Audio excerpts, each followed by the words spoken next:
Halo teman-teman, perkenalkan nama saya Elrida Rajawan, NIM AAB 117055. Di sini saya akan memaparkan materi tentang bab 9 penyutradaraan dari buku Teori Praktik dan Pementasan karya Dr. Suroso MPD.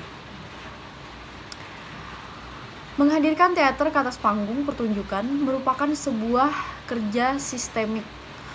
Seorang seniman teater akan menjalani alur atau rangkaian proses kreatif yang panjang, berangkat dari pengetahuan sampai pada kerja atau tataran kemanfaatan.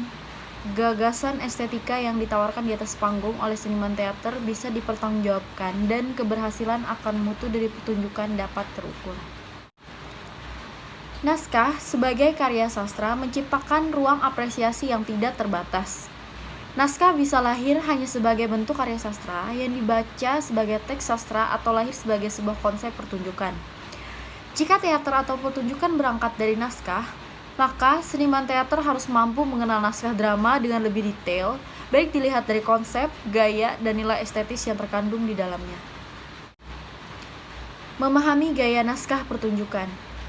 Pada tahun 496 sebelum Masehi di Yunani kuno, lahir seorang pencipta naskah yang bergenre tragedi. Nama penulis itu masih legendaris hingga saat ini. Dia bernama Sophocles. Dialah pengarang tragedi Yunani yang paling terkenal di dunia, sebab beberapa karyanya mampu menjadi pembaharu drama pada zamannya. Dari 123 judul karyanya, hanya ada 7 judul saja yang bisa diwariskan kepada dunia, yaitu Oidipus Sang Raja, Antigone, Ajak, Trachianiae, Elektra, Philoctetes, Oidipus, Dikolonus, dan sebuah drama satir Igneute.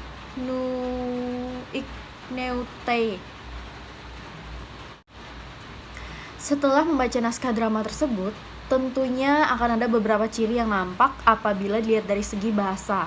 Maka naskah tragedi memiliki bahasa yang puitis atau diindah-indahkan. Bahasa yang digunakan tidak menciptakan efektivitas maksud dan tujuan. Hal tersebut digunakan untuk mencapai fungsi puitik dari bahasa. Itulah sebabnya Aristoteles berpendapat bahwa dalam pertunjukan tragedi bertujuan untuk mencapai katarsis atau penyucian diri. Unsur puitik digunakan untuk membius perasaan penonton dengan bahasa yang indah sehingga mampu menimbulkan rasa kagum. Misalnya, dalam naskah Oidipus di atas, seorang Oidipus diceritakan sebagai pemuda yang menawan dan bisa dicintai wanita cantik sebayanya. Namun, dalam hatinya ada sebuah perasaan yang bertentang dengan nilai-nilai moralitas, yaitu dia mencintai ibunya. Karena cintanya itulah dia harus merasa menderita dan hidupnya semacam dilanda kesedihan. Ada beberapa gaya naskah lainnya dalam teater modern, yaitu gaya realis. Gaya naskah realis adalah naskah yang menggunakan cara pandang bertolak peristiwa keseharian atau peristiwa di dunia nyata. Tentunya tokoh, waktu, ruang, atau latar dan juga permasalahan yang terjadi bertolak dari peristiwa keseharian atau kenyataan. Kemudian gaya surrealis. Surrealis adalah sebuah aliran seni yang bertolak dari aspek bawah sadar dan jika ditampilkan citraannya atau baik tokoh, setting, waktu bersifat non-rasional atau di luar kenyataan. Kemudian gaya absurd. Absurd sering dipahami dengan sesuatu hal yang tidak jelas. Naskah bergaya absurd ini sempat berkembang setelah Perang Dunia Kedua dengan salah satu tokoh yang terkenal adalah Eugene Ionesco. Naskah Eugene Ionesco dikatakan sebagai naskah absurd karena cerita atau peristiwa yang ada dalam naskah tersebut mencoba mempertanyakan dan membongkar tentang perihal eksistensialisme keberadaan manusia dalam kehidupan ini. Beberapa ciri gaya pertunjukan tragedi klasik, realis, surrealis, dan absurd sebagai berikut. Gaya pertunjuk realis. Gaya pertunjukan realis adalah gaya pertunjukan yang bertolak dari detail-detail dalam kehidupan nyata. Sehingga waktu, latar, set yang ada di atas panggung haruslah mampu menghadirkan waktu, latar, set sesuai dengan kenyataan yang akan ditampilkan. Berbeda dengan gaya realis. Dalam gaya pertunjukan surrealis, seorang sutradara tidak harus menghadirkan kenyataan ke atas panggung. Akan tetapi, surrealis bisa jadi menjadi ekspresi dari kenyataan itu, sehingga make up dan kostum yang dipakai tidak menyerupai keseharian, tetapi justru bisa dihadirkan dengan gaya-gaya karikatural. Gaya pertunjukan klasik. Gaya pertunjukan klasik seringkali dimainkan untuk menggarap naskah-naskah tragedi seperti Oedipus, Antigone, ataupun Romeo dan Juliet.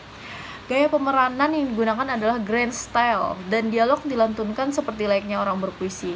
Sebab, tujuan dari pertunjukan ini adalah mengindah-indahkan penampilan baik dari segi visual maupun audio.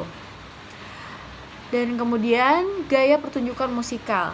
Gaya pertunjukan musikal adalah pertunjukan teater yang bertolak dari gaya-gaya musik. Kehadiran musik tidak hanya sebagai ilustrasi, akan tetapi musik mempunyai peran yang cukup penting sebagai pencipta irama. Bahkan terkadang, dialog-dialog dalam drama musikal disampaikan dengan irama musik atau dilagukan. Dan yang terakhir adalah merealisasikan konsep. Merealisasikan konsep penyutradaraan dengan mengimplementasikan analisis naskah dan gaya pertunjukan dalam bentuk pelatihan tahap demi tahap, seperti menyusun jadwal pelatihan terstruktur sampai latihan akhir dari pementasan. Demikian pemaparan materi tentang penyutradaraan yang bisa saya sampaikan. Atas kurang dan lebihnya saya mohon maaf dan terima kasih.